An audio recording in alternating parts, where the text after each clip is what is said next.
racism, discrimination, harassments, etc. you mentioned. But then with the gallant young men that we had during the time, the likes of Sir Dawda Kairaba Jawara, Edward Francis Small, Sir Farimang Singate, etc., they fought tooth and nail to make sure that Gambia gained its independence. After we gained our independence, we were able to usher in 3 governments: the Jawara government, the Jammeh government, chief since to see whether the promises that have been made by our leaders, the promises that have been made during independence have been fulfilled. So without further ado, I'll welcome Mr. Salou Tal to give the opening remarks of this very auspicious gathering.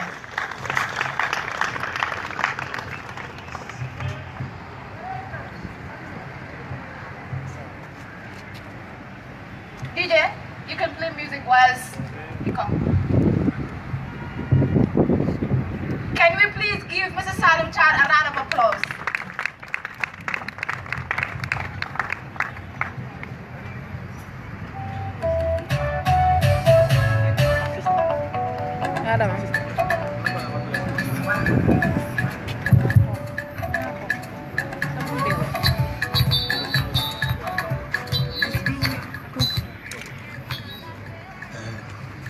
Good morning, comrades. Let me acknowledge the senior citizens present here, particularly Honorable Bolon Sonko. And as you can see, opening remarks is actually loading, so it's here in the computer. It's not even ready.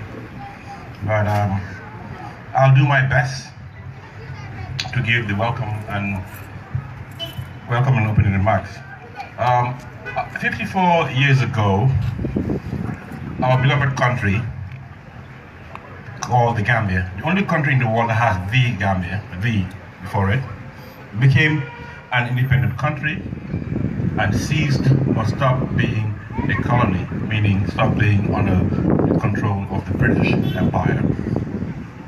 The Union Jack, which is the flag of the the British Empire, was lowered.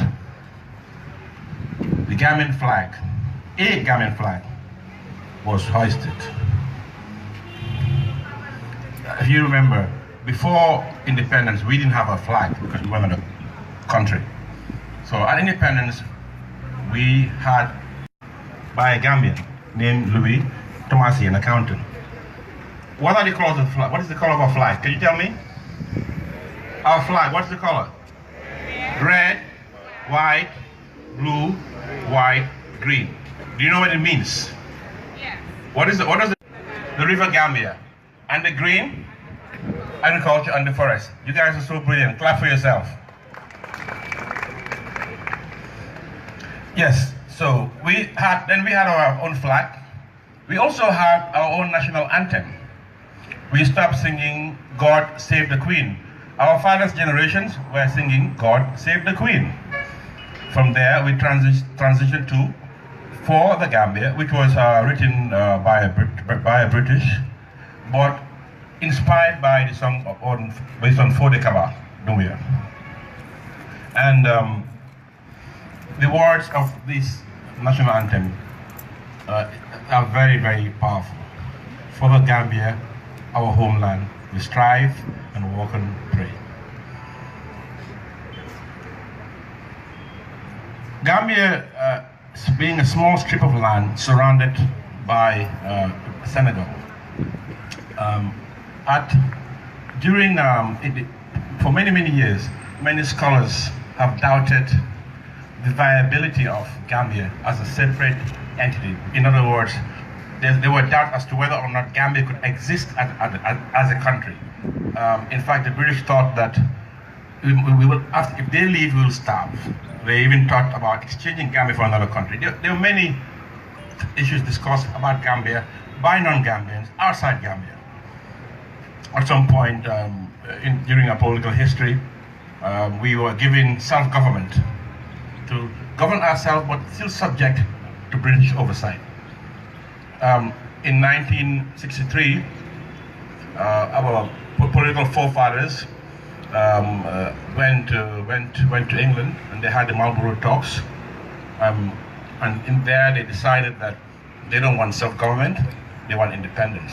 So in 1965, Gambia was born as an independent, sovereign country. 54 years down the line, we're still an independent foreign country. We have a flag, we have a national anthem, we have a government that we elect, we have a legislature, parliament that we elect, we have a judiciary that is our own, we have an army to defend our territorial integrity. This is what makes a country a state under international law. So for all intents and purposes, we are a state and we're independent, and the destiny of our country in fulfilling the aspirations of the people is really in our hands for 54 years. What has happened?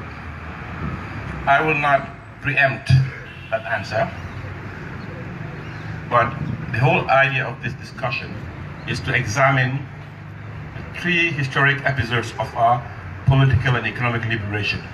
The first milestone being in 1965, where we got our independence and was led by Sada Jawara, a former veterinary doctor.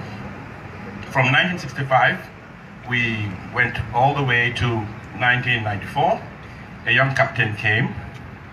During Jawara's time, the slogan was Tesito. Maybe all of you are too young, but some of us older folks remember this. Tesito. Do you guys remember Tesito? Who remembers Tesito here? Exactly. Uncle Mali remember. Tesito was the mantra, self-help. There was a time it was about how do you take charge of your own destiny and help yourself. We started planting trees in the streets and so on and so forth. That was the thinking, self-help.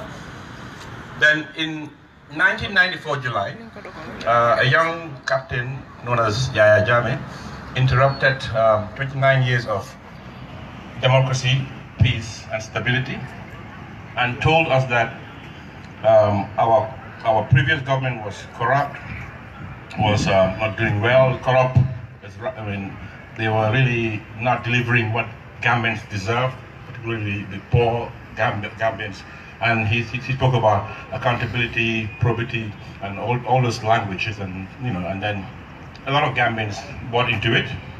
And then he took over, and 23 years down the line, all of you know what happened. You may have different views about it, but from having a democracy, we had 2 years of military dictatorship, and then some kind of a democracy that was still a dictatorship. And then we forged ahead. For 22 years we struggled. We couldn't have this kind of discussion, for sure. And on December 1st, we had enough. We came out in our numbers and voted in for change. We voted in a coalition government. A government that was a coalition of different political parties. I don't think we really examined what the principles or values or even the manifesto. I think, in my opinion, we just fed up with having our rights, our dignity trampled by the past regime, so we wanted something different. So December 1st, we went out and voted in, as we say, Gambia decided. We decided for something different. Now comes in New Gambia, under the leadership of His Excellency President Adama Barrow, who, for all intents and purposes, was a political novice who had no previous political experience, but was the chosen candidate. So we gave him our votes in expectation that he will deliver our aspirations. Time will tell. It is 2 years down the line, and it is 2 years down the line, and it is for you, Gambian citizens, young, old, from all demographics, to ask yourself, now that you decided to change your government, what kind of government do you want? What Gambia do you want? Hence the theme of this exchange. This exchange is about citizens talking and expressing themselves. So on that note, I would end my short remark, and I hope that you will have an enlightening and constructive engagement or discussion with the panelists and amongst yourself, and feel free to speak your mind. We are now living in a democratic Gambia. You can speak your mind as long as you don't insult anybody, as long as you ensure that you speak with respect, but it's a free country. Thank you very much.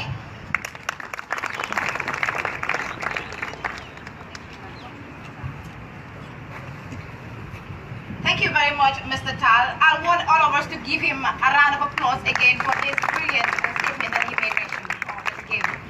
So Mr. Tal talked about a lot of issues ranging from the history of the Gambia, that is how we gain our independence, the people that led towards the attainment of our independence, the different governments that we had and the promises that they made, and then also reiterated the importance and the need for us to have this sort of consortium. I believe this is the first time we're having this sort of dialogue, and let us be very open-minded, be very free to discuss or to raise any issues that we feel would be very relevant for this discussion today. And then, as our national anthem says, let justice guide our action towards the common good. So we are expecting that this discussion today will do just to the topic that brought all of us here today, that made all of us leave the stadium or to leave the McCarthy Square and converge here to engage in a very meaningful and critical discussion. So every event that we have, if we don't have entertainment, it gets a bit boring. And we don't want this to be boring. We want this to be as active or as engaging and interactive as possible. So we'll just have a short spoken word interlude from Miss Lala Ture. I don't know if she's around, but Lala Ture.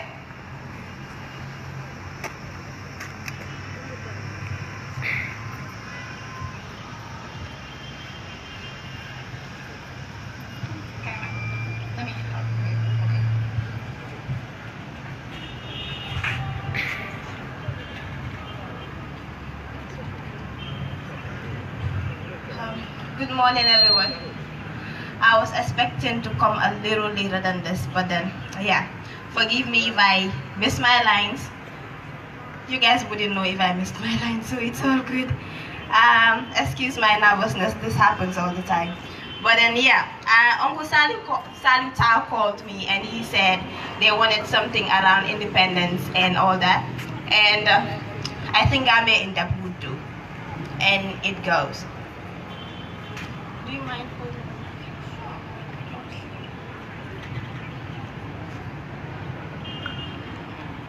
Following the memory lane to history, the story behind the freedom of this country is victory. See, people say that this is the same country that bore the pain her children suffered in vain with their hands and legs bound by the chains that enslaved them, fought her way through the dark era of colonialism, held on firm and hoped for better days during those hard trying times when she was ruled by a dictator, a man who took over her, terrorized her children and left them in pieces from which they're still trying to recover. See, people say that Gambia is a peaceful place with an amazing culture, a nation so nice with a beautiful structure, that it is home of legends with great legacies, home of icons who are praised with the struggles of whom the red, white, blue, white, and green flag was waved. See, I am not denying any of that. But see, Gambia is not everything people say it is. Do you know? Do you know that in the Gambia, corruption resides in the hearts of our leaders? A place where politicians have plastic smiles fixed on their fake faces, others with words, and trick people into believing they're nation builders. Instead, they're actors and two-faced cheaters. See, majority of the young people in the Gambia are currently unemployed, even though they have the degrees, the masters, and all other required papers, which is why a lot of Gambian youth embark on the risky journey of illegal migration, a journey that costs most of them their lives as they drown into that deep-crushing ocean. But see, instead of figuring out solutions to this problem, everybody is busy pointing fingers. The young people blaming the government for not creating employment opportunities, for not giving them a chance to prove their capabilities, and the government blaming the young people for their lack of diligence. See, Gambia being this boy who jang by high school and all of a sudden drops out because he can no longer cope with the school system, which he believes is too tough. Mutokin, where ci ay wajuram wala mu door di campé mbeda mara mi goram bu ko ram mu nako bro nakala faj ma fa ñiki ataya way.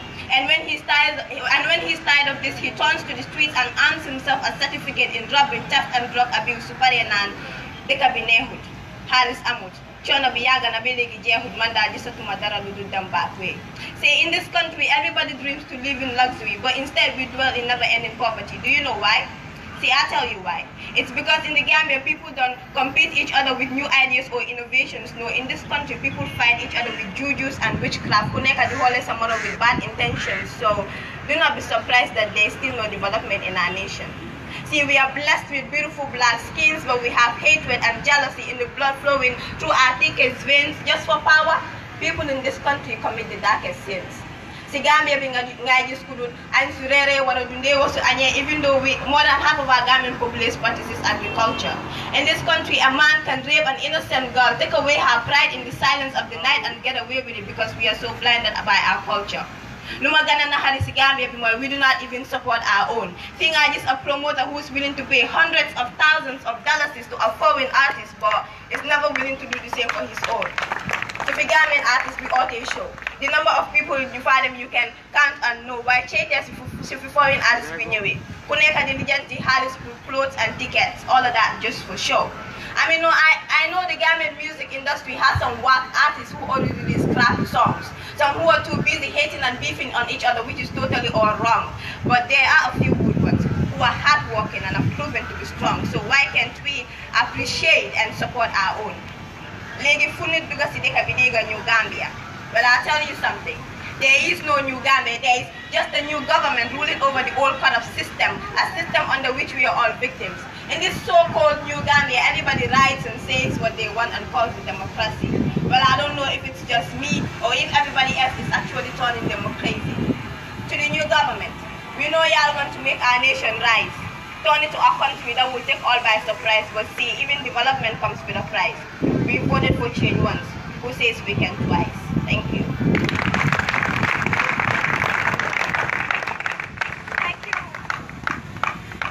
Thank you very much, Ms. Lara Toure. I mean, I am always intrigued whenever she gives or performs her poetry because it's always very insightful and has a lot of message. I'm very inspired by Ms. Lara Toure and what she does. Congratulations and keep up the good work. And by the way, for media houses, you will pay me for what I'm doing. I'm supposed to do all of this. So we proceed with the event, with the program guide. We're supposed to have different panel discussions, ranging from post-independence, what we have achieved so far after independence, as well as some other panel discussions. So we expect all of you to contribute as much as possible. I don't know if yes. Yes. My hands are so small, so I cannot hold all the mics all together. So.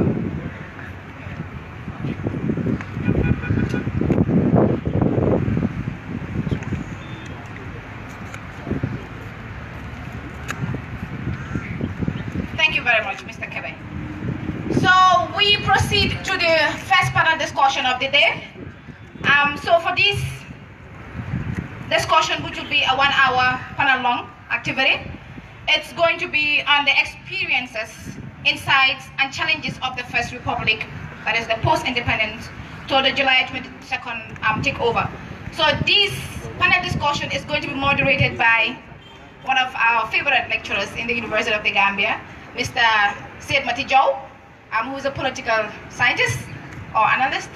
And the panelists for this discussion, can you please give him a round of applause? There we go, thank you. And the panelists for this discussion will be Mr. Tamunjai, we have Mr. Ibutal, and we have Mr. Balong Sonko. Thank you very much, and you may please take your seats while I also take my seat and the audience there. Thank you very much, and you're all welcome to the platform. Mr. Joe, you can please take over. Thank you very much.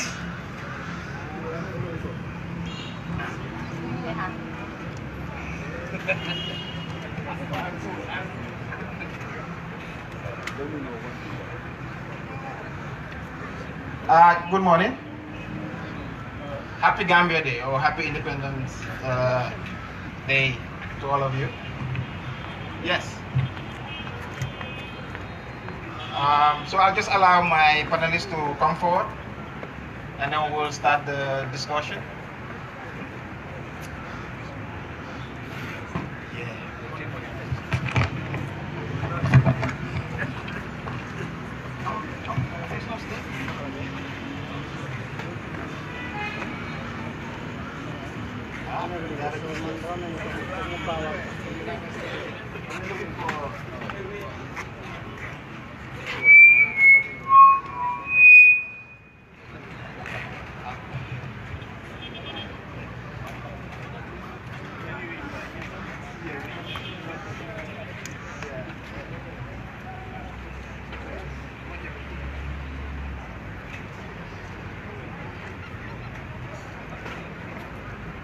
I think we need steps here.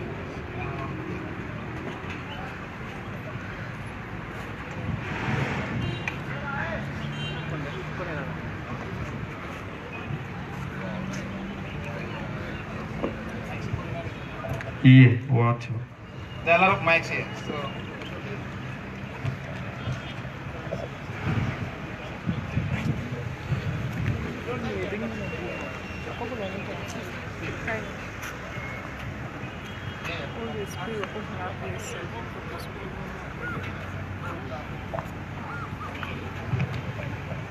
This TV station, your mics are too many. Can I drop them? Nah? No, if you drop them, we will not have it. So like Fatu, the MC mentioned, the first session here today would be about, we'll be talking about the experiences inside and challenges of the First Republic. That's basically the post-independence period. With me here, we have very experienced people that have been there from day one, people that have managed our country from where it was. In 1968, some white guy by the name Berkeley Rice wrote that enter the Gambia to be part of an improbable nation. And 50 years we are here. So for the past, from independence, a lot of people were not convinced that a small country with 350,000, about 350,000 people with no natural resources, with nothing, is capable of taking charge of their own destiny. I'm not sure whether we have proven them wrong or we have proven them right, but 50 years later, we are here. How were we able to get to this point where we are now? What were the policy decisions? What were the issues? And how were they being tackled? And also, what were the challenges that we confronted during that period? Yeah? So with me here we have very experienced people, and how we're going to do this session basically will allow them to take a lead, because myself, most of us here are very young and we want to learn from them. And I think one of the biggest challenges in our generation is that we haven't had the opportunity to sit and discuss with experienced people, people that know the issues, people that have been here from the onset. And I think from this session, we will be able to know where we are from. And usually they say, if you don't know where you're from, where you're going, what do? You go back to where you're from. And I think this is the discussion that we want to start. I will allow each of the speakers to start with, delivering, saying a few things to us, and then from there we'll engage with the public, so that we'll move on. So the first speaker that I will invite is Mr. Blom Sonko. I think he's a household name in this country, and he has been there from. He has done a lot for this country, and I'm happy that he is here to share his experience and also the challenges. And the challenges are the things that we must learn from, because most of the work, the good work they have done. So, Mr. Honorable Blom Sonko.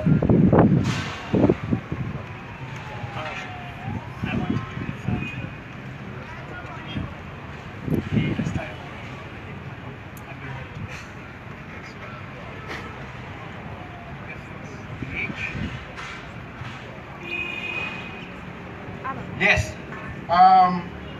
I think we're gonna do a little changes here. Mr. Sonko will want Mr. Tal to start because of some history, which is very, very important, and I think we must. We will also be learning from that experience from the group. So then I will call on Mr. Tal to open the discussion. I'm not talking about the small Tal. I'm talking about. Yes, sir. I didn't know there was a small and big Tal. Okay. Thanks for inviting me to this forum. Let me start by saying that Bolong and I have a long history of being together. He's been everything that I have been. And I am amazed and sometimes overawed by his modesty. He calls me boss because at an early age, maybe I tutored him, introduced him to foreign side, but he also became my boss by being my minister. I was permanent secretary. But I thank you very much for the honor and privilege. Let me say that when I was told I had 15 minutes, I almost said I wasn't coming, because normally I take 15 minutes to introduce a subject. But I realized that that even is helpful, because it's going to make my task easier. Secondly, I do a lot of public speaking, but I always prefer the workshop type of methodology where you say a bit and allow the audience to have their say and answer questions. You introduced, I think you were the one who introduced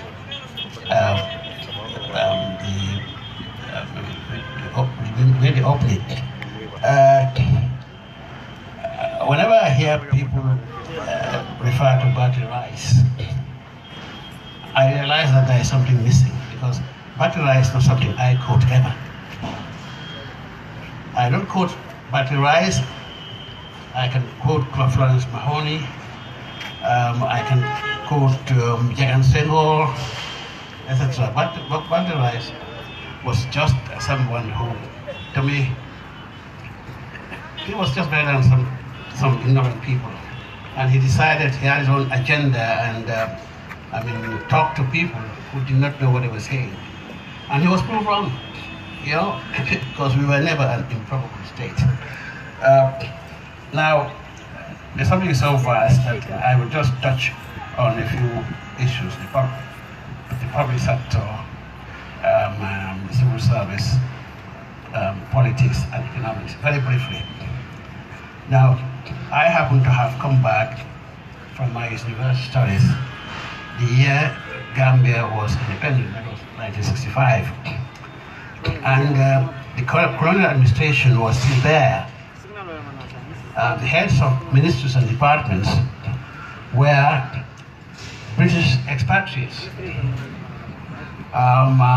Without going through the rigmarole of how people were appointed,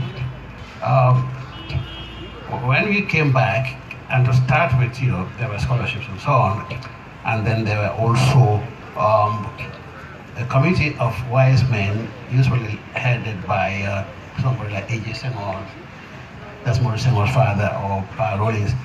They would have gone around all the to the countries where there were Gambian students, and took an inventory. They took an inventory of Gambians in institutions, and when they would be graduating, whether it was Sierra Leone for a day, or London, or America, they went all over the place. So there was a policy of Gambianization of the service, because the service was not Gambianized at the top. So by the time people finished their studies, they had a fair idea that a job was waiting for them. In our particular generation, for example, in my case, I first worked under the establishment secretary, Mr. Dixon, who was an Englishman who had been a headmaster or principal of Crab Island School. I'm just saying this to show you the scenario. And then from there, I went on to the Ministry of Finance. And there also the financial sector was a British. I did a bit of stint in local government, just for 2 months. And there again, the permanent sector, whom they called secretary, was also a European. Maybe Bola, you will remember him, or they used to be Nyakiri, Henry Oliver. The Attorney General, Westfield, was also a British. his assistant Solicitor General Lands Officer, Philip Bridges, was also British. So this, all over, there are British administrators, and we had to come and so-called learn from them.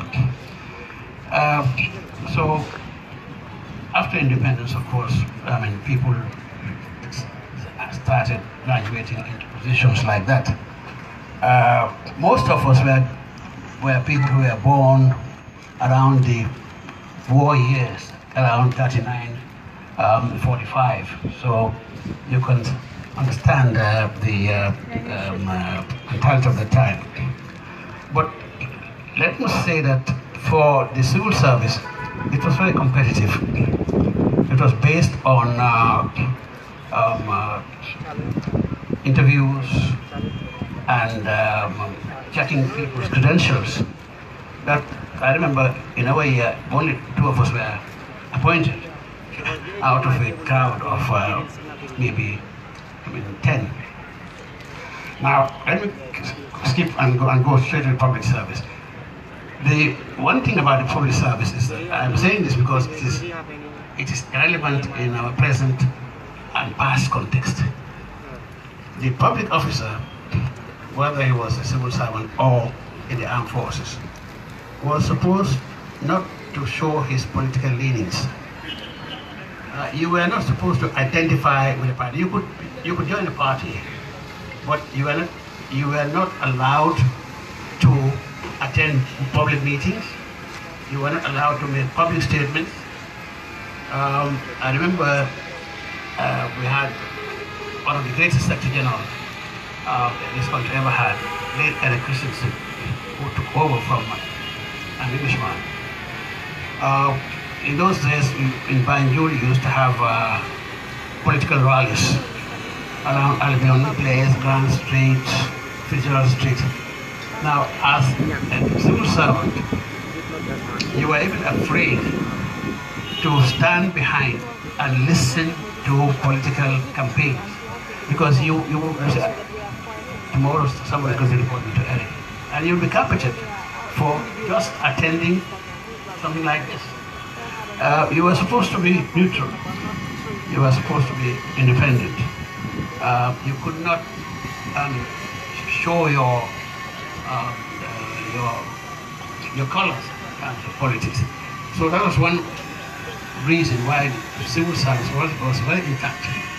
Your promotion did not depend on your political leaning or being close to political personality. Now, of course, this changed, as you know, in the last 22 years. Now, even there was also something else. Which unfortunately, I don't know whether it's still existing. I don't think one exists anymore. The civil service the top was divided into hierarchy. Not all permanent secretaries were equal. There were 3 super permanent secretaries who constituted themselves into what was called the Administrative Advisory Council or Committee. This was Secretary General, the Permanent Secretary of Foreign Affairs, who happened to have been me, the Permanent Secretary of the Ministry of Finance, Mr. Thompson Hall. Now, that mechanism was put in place because it was becoming clear that the public service was expanding, and the applications were being received from various sources, especially non-traditional sources. And there were few mistakes on appointments. When a young man comes and applies to be admitted into the administrative service, and he says he has a master's in, let's say, X university. Before then, this was accepted in good faith, but it turned out that some of them did not have extension clear. So the super permanent secretary constituted themselves into a committee to look at the credentials of applicants. And this was parallel to the Public Service Commission, an establishment office, which are the 2 authorities that dealt with these questions, and they still do.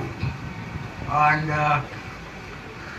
in a few cases, it was revealed that the applicant was not known to the institution he claimed to have passed through.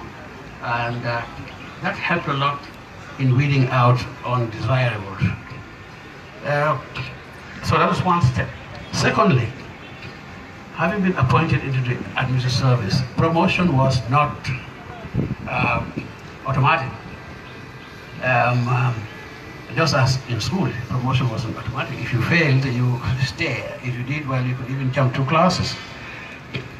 Now, the officer or the graduate who's been appointed to the administrative service had 3 years probation. He was appointed on probation for 3 years, and the 3rd year, he had to sit to an exam. I think it was confirmation. Before he was confirmed, before you were confirmed, you had to sit to an exam. And that examination included 1, knowledge of the general orders, 2, financial instructions and related documents, and also law, but it was general. It was not the lawyers, what the lawyers did in bar.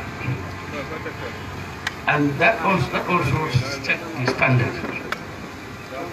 Now, of course, with the army, there was no way that the armed forces could be involved in politics or wear SOB or badges or make statements. Now, that's a brief presentation on the public service, and if there are questions, I free them. But on economics, as batterized improperly claimed, the Gambia at the time, the population was estimated at about 400,000. And the budget was not balanced, in terms of figures. But the economy was doing well because the travel trade was good. Now, there used to be a shortfall of in the budget by about 350,000 pounds, Gambian pounds. And this was kind of gap in the budget was filled in by grant from the British. It was a grant in aid, so to speak. But then, let's be careful because a lot of that money went to salaries of expatriates who were British. So actually, they were helping to pay the emoluments of these expatriates. So when they said grant aid, they come to the Gambia.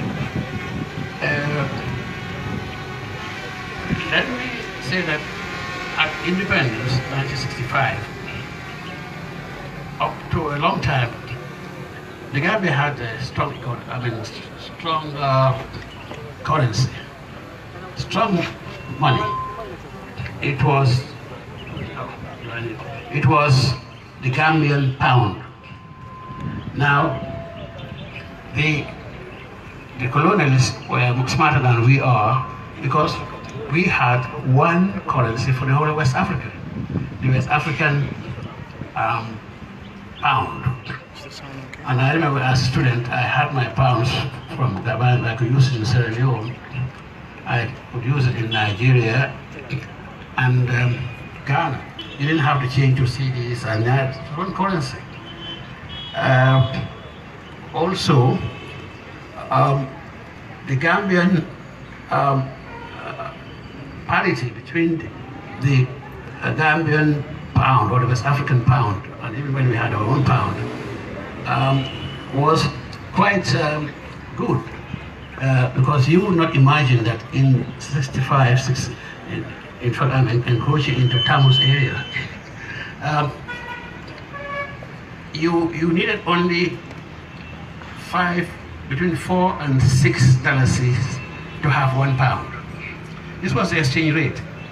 $4 to $6 would procure you a pound. And when it was adjusted, it came up to 12. 12 was the maximum. $12 to £1. I'm sure Tamo will elaborate on this. So the dollar was Gambian pound and the dollars were strong.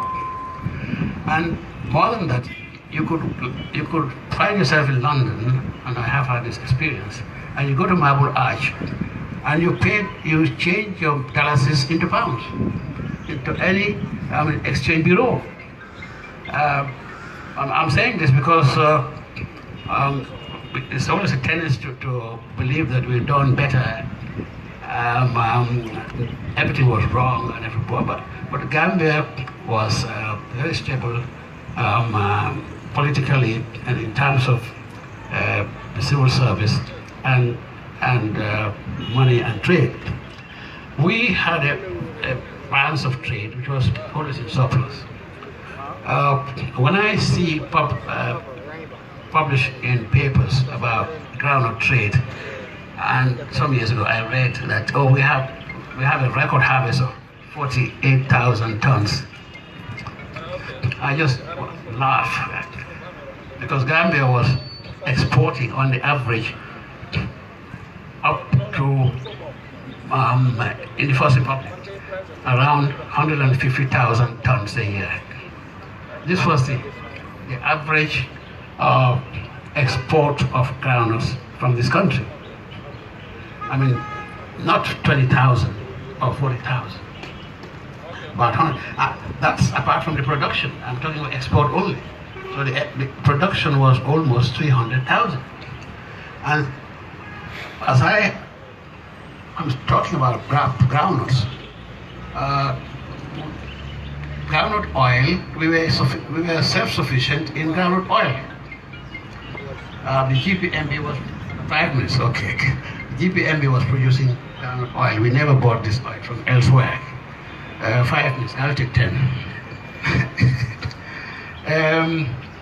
So, what I want to say is that we had a system that worked. We had a civil service that was efficient. We had public officers who did not depend on political patronage for their progress. And you allow me to give you a few anecdotes because it's important. The ministries were run autonomously by the public officers and the permanent secretaries. That's why some permanent secretaries became notorious or famous. I'll give you one story. As a permanent secretary in the Ministry of Foreign Affairs, I was responsible, or we were responsible for diplomatic passport, and that's the case still. There was a very famous minister who came to me or to us and said, I want you to please help us issue a diplomatic passport to this gentleman because he's helping us with our sports. In fact, the guy happened to have come from Jamaica. And I turned around to the minister and I said, but he's not a Gambian. And he said, but no, you know, I've spoken to the minister. He said, Mrs. Agri. I said, no, the minister could not agree. He said, yes, the minister cannot agree. I said, no, because that's not, the minister doesn't have an authority on this issue. He insisted. He was a type of uncle. I said, uncle, you know what? You have to be tactful when you handle those situations. I said, you know, the diplomatic list is approved by the president. Nobody can amend. I cannot, you cannot. But if you feel strongly about it, just go and tell the president, and he will instruct me to issue the diplomatic passport. And say, oh no. Yeah, but no. If that is the case, they go buy. But that was a kind of situation. Finally, and last, on the authority, the permanent secretary was the authority. As the accounting officer, I mean, no minister could employ even a messenger. The time is short. In fact, the minister did not have vehicles. The only people who had vehicles, official vehicles, were apart from the president. Secretary General, the Minister of Foreign Affairs, was the Permanent Secretary Minister of Foreign Affairs, myself. All the other ministers did not have official vehicles. They were given loans to buy vehicles. That was the famous SEPA period before. But as Permanent Secretary, I had a vehicle. The protocol had a vehicle. The President had and the Secretary General. And so many other things. I'm just saying this because this whole system changed where the ministers started encroaching into an arena which wasn't theirs. I will also say this because it also impinged on our relations with other systems. I mean, we're close with Senegal, and everybody knows I am not somebody who's antagonistic to Senegal, but their system is different, and Mr. System. I have had experiences where an official or even the minister will come to me, Mr. Charles, I just sent the minister and he says that, I mean, he has agreed, we can do this, we can do that, we want this. And when I said, no, it's not possible, the guy could not understand. He said, what? Well, the minister said so. I said, yes, the minister said so, but I don't say so, and it cannot happen. I said, Mr. Charles, don't have that. But minister, because for them, and the young people should know, in the French system and in Senegal, I'm saying this because you will have maybe interaction with them officially or unofficially, the minister is the authorizing officer. He's, in fact, all the correspondence in the Senegal system for the minister is for the minister. It's by the minister or for the minister. But in our system, it's by the permanent secretary or for the permanent secretary. These are nuances which are important for young people to grasp in your relation.